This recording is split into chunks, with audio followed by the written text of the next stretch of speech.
Hi, I'm Lauren Edmunds. I'm the founder and owner of a school that supports children with learning delays. I'm hoping the space gives you something to think about.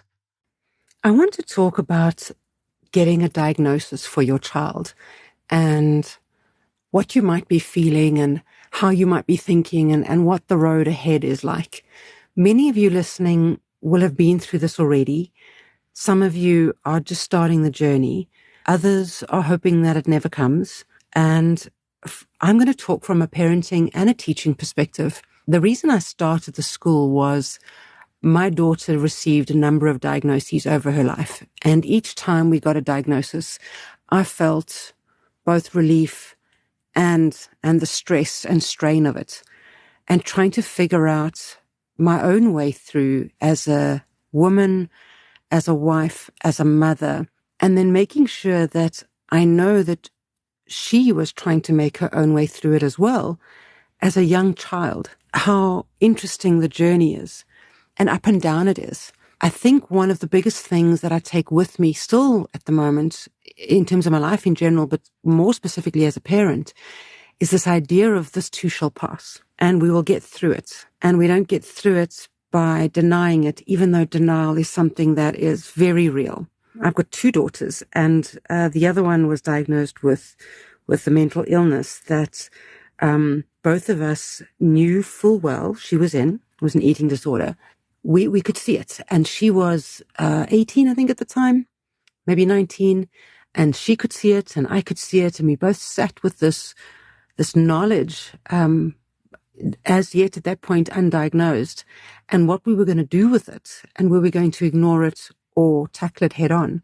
And because of all the experience I'd had up until that point with my other daughter and her diagnoses, I knew that tackling it head on would be okay. That there are people that support and help, that I had developed the tools I needed in order to understand and grow with what was going to happen, and that whatever came our way, we would have each other, we would have tools. Even if we didn't have the tools at the moment, we would find the tools, we would find the resources, and everything would ultimately be okay. It wouldn't necessarily be the same. More specifically, it wouldn't be what we thought it would be. But if you roll with what it is, and you find acceptance as quickly as possible, or even if you find acceptance and then move out of it and come back to acceptance, then your ability, your inner ability to find the right resources and the right help really ramp up. It's when we sit in denial consistently for too long and we never move out of it. So what I found with my other daughter that was diagnosed with an eating disorder, before we got the diagnosis, we were in recognized denial. And we stayed there for a long time. Even as we were talking to nutrition experts and psychiatrists, we still stayed. And I remember sitting in the nutritionist's office, my daughter and I looked at each other. Remember now she's 18, 19, so she's more of an adult than a child. And we both turned to the nutritionist and we said, we're currently in denial. We can't put your plan in place right now. Give us a couple of months. And it took us about 3 months to sit with this. Wow, this is heavy, and what does this mean? And are we there for each other? And what is our plan as a family? What are our values? What are the things that we've done in the past? What would work now for going into the future, into this challenge? And taking accountability and responsibility for all of the things that we were and are, because we would need to do that going forward into treatment. Because as a mom, I would need to sit there and go, there are things that I've said and done that have contributed to this. What can I do differently now? And that level of knowing and taking it on, not as a punishment or as a beratement of myself, but more as a wide awake, I have some culpability in this and I'm willing to work with this, and not place it on her shoulders alone. You know, I can't place the full weight of a mental disorder on a 19-year-old shoulders. And if I can't do that because she's only 19, I certainly can't do it when my children were 12, 10, 8, 6, or even 3 years old. The weight of the diagnosis does not belong to the child, because I find that if we place the blame on them and the weight on them because we can't handle the pressure, we diminish the child's ability to get beyond the diagnosis. I'm not saying necessarily to shed the diagnosis. When we have something like a dyslexia, it is the way your brain works. There's no curing that. So the person with the diagnosis needs to hold it, but they need the adults to hold it more, to be the adult in the room, to go, this is okay. And we might not know what's going on right now, but we'll find out. And we'll do the best that we can with the resources we have right now. And when we have different tools and different resources, we'll do better. And we'll keep growing and learning. And I'm in this with you, but don't worry, my child. I am the adult. I will take on the adult responsibilities. And you as the child, I will help you to take on the responsibilities that are yours. And the burden is not to be placed on the child. The emotional burden is not to be placed on the child. The growth opportunities get given to the child. And hopefully there's not a big emotional burden on the adult either, but rather an accountability and responsibility that you take on. Let me find out more information. Let me find the right professional. If this one isn't working, can I move on to the next one? What else do we need? Does this consume our lives completely? Or is this just a component of it? Are we really overwhelmed by all of these things coming at us? Yes, in the beginning, for sure, because nobody prepares you for this. When you have your child, you expect the trajectory of your child and your parenting to be a certain way. And when that gets questioned or put into question, we've got to grieve what we thought was going to happen. And we've got to find acceptance and peace in what actually might happen.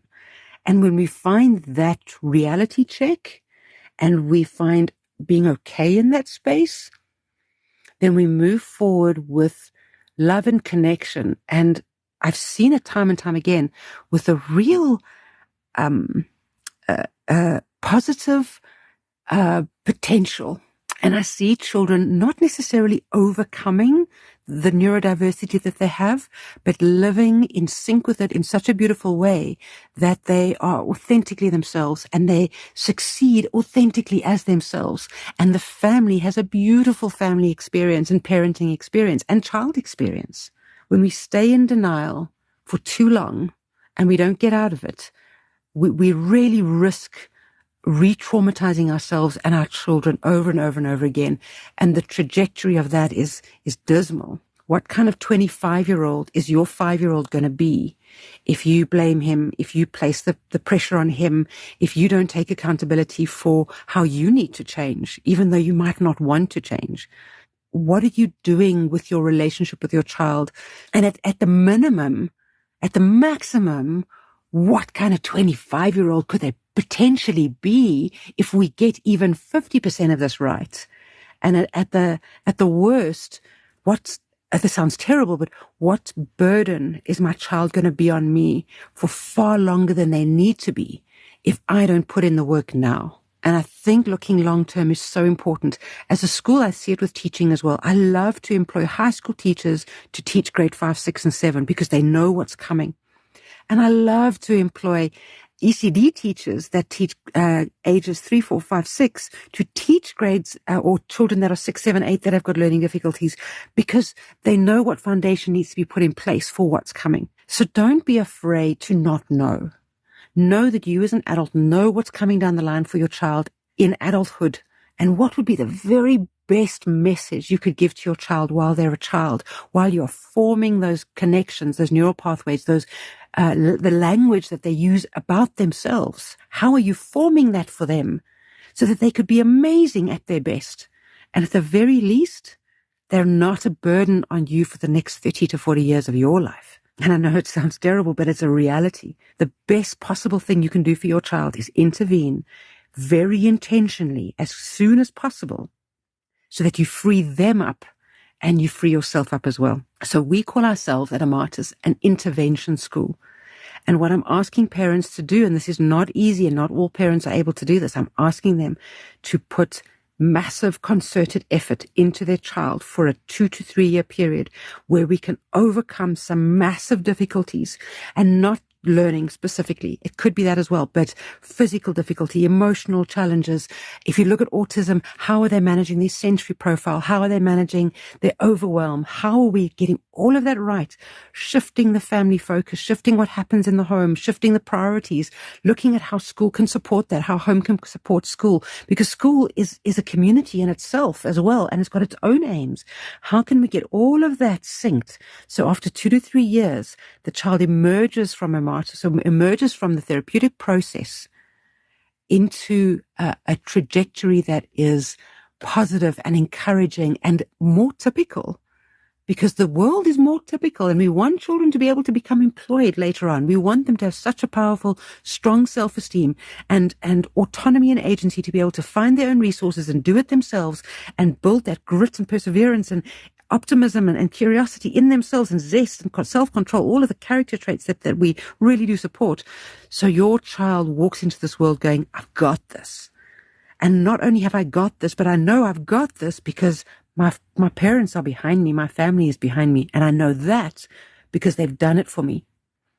And I don't believe it needs to be a 10-year process. I believe it needs to be a 2 to 3 year resetting of the family in order to make the new normal so easy, so natural, so normal that it doesn't feel like hard work anymore. Always talking about children with cognitive delays will always find learning and that type of intervention in their lives harder than anybody else. So we need to make the harder easier.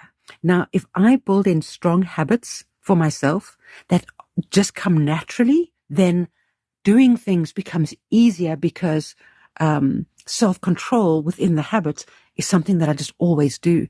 So you end up making hard work not sound or feel like hard work, but just this is the way we do things here. And if you can build that into your child, that, yeah, I do my homework every day and I study 3 times as hard as everybody else, but that's just what I do, as opposed to feeling like there's something wrong with me because I have to study more. It's just your makeup. Let's find the formula for you. So when you get a diagnosis for your child, you're going to go through the ups and downs of grief and change and trying to get your head around it. And the work is necessary and the work pays off. And when you get to the space of, right, let's intervene, just do your homework. Figure out what is right for you. Try things on. Try an approach. If it doesn't work, change and shift. Get advice. Take the advice. If it doesn't work, shift again. Find what you need to be as a parent and as a home, as a family that makes, that sets your child up for an easier life. And put in the work for those 2 to 3 years. Get the therapy done. Don't allow people to say, oh, well, if you can't afford it, don't worry about it. There's other ways to get around it if you can't afford it, but don't not worry about it. Do the work. Kids will thank you for it. You'll thank yourself for it. I hope this has been helpful. I'm really passionate about this idea.